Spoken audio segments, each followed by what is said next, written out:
qu'il se considère comme un opposant intellectuel ou culturel, pourquoi pas? C'est l'un des rares à droite qui est, à mon avis, imparfaitement, parce qu'il n'a pas mené la bataille culturelle contre l'extrême gauche, mais en dehors de ça, c'est le seul qui, à droite, ait mené une bataille culturelle, intellectuelle, intelligente et courageuse.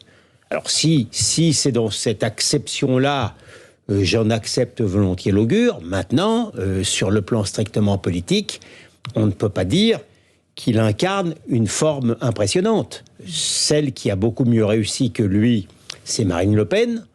Mais elle, alors là, pour le coup, on ne peut pas dire qu'elle mène une bataille culturelle à droite très impressionnante. Je le dis sans acrimonie. Elle ne m'inspire pas une acrimonie particulière, vous le savez bien. Mais comme j'essaye d'être sincère, quand je vois qu'hier, Marine Le Pen, pour accueillir, si j'ose dire, la Première ministre, n'utilise que le registre social qui est à peu près le même que M. Mélenchon. Il me semble qu'au niveau, encore une fois, de cette bataille culturelle, et même de Elle a dit saccage social, 5 ans de saccage social. Saccage social, elle aurait pu dire aussi... Le même champ lexical, c'est ça.